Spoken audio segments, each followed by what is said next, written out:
Tujuan dari praktikum pembuatan tempe kali ini yaitu yang pertama untuk mengetahui peranan mikroorganisme Rhizopus sp dan Rhizopus oligosporus dalam proses pembuatan tempe. Yang kedua, untuk mengetahui proses pembuatan tempe dengan teknik sederhana. Bioteknologi berasal dari 3 kata, yaitu bios berarti hidup, teknos berarti penerapan, dan logos berarti ilmu. Dengan kata lain, bioteknologi merupakan cabang ilmu biologi yang mempelajari tentang pemanfaatan bagian makhluk hidup untuk menghasilkan barang atau jasa yang bermanfaat bagi manusia. Bioteknologi dibagi menjadi 2 jenis, yaitu bioteknologi konvensional dan bioteknologi modern. Bioteknologi konvensional yaitu bioteknologi yang menggunakan prinsip atau cara tradisional dalam menghasilkan produk.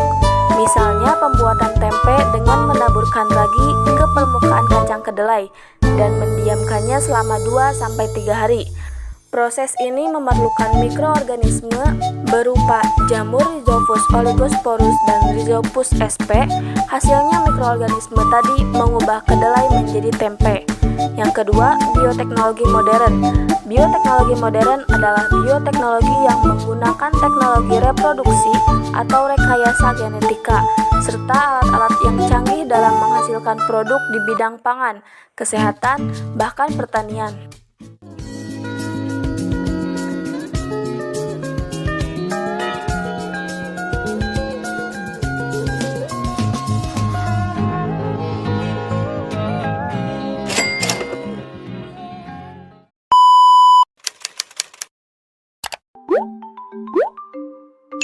Bahan-bahan yang digunakan adalah yang pertama ada kacang kedelai, yang kedua ada ragi tempe, Ketiga adalah air bening. yang keempat yaitu ada air bibit. Air bibit ini merupakan air hasil rebusan tempe kemarin, dan air bibit ini kita dapatkan dari pabrik tempenya langsung. Selanjutnya alat-alat yang diperlukan yaitu plastik, baskom, spatula, Ada panci dan saringan. Yang terakhir ada nampan.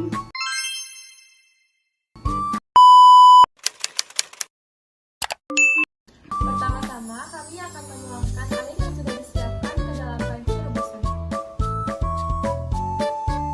Selanjutnya saya akan menyimpan panci yang sudah diisi air ke atas kompor. Kemudian apinya akan saya nyalakan. Tunggu air sampai mendidih. Mari menunggu air mendidih, kami akan mencuci kedelai hingga bersih.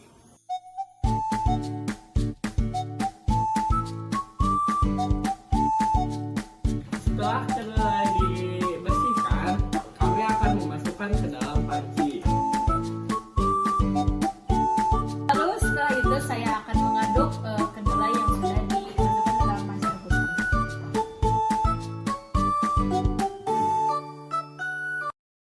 Selanjutnya, meniriskan kacang kedelai tersebut. Setelah ditiriskan, Kami akan melepas kulit airnya.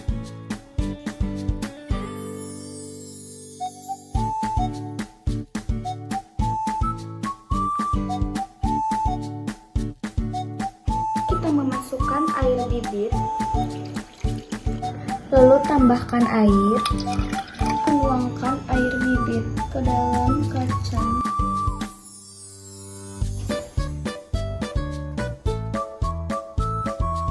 Meanwhile,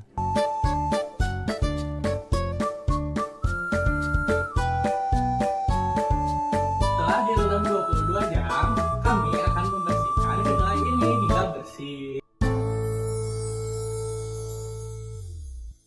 sekarang kami akan merebus air hingga mendidih.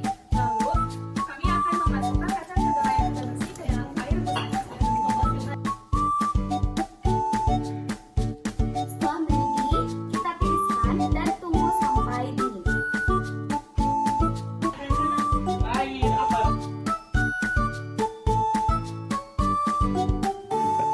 Setelah kacang kedelai ditiriskan, kami akan menaburkan ragi ke kacang kedelai.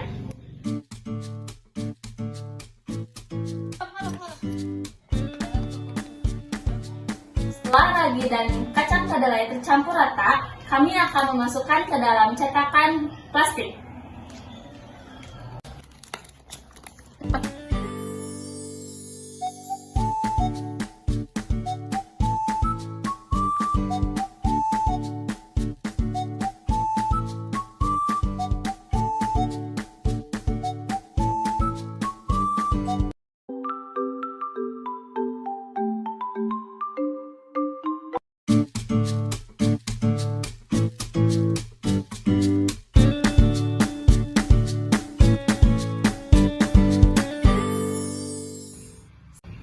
Setelah kacang kedelai dicetak, kami akan menyimpannya di suhu ruangan selama 2-3 hari. Selamat menunggu!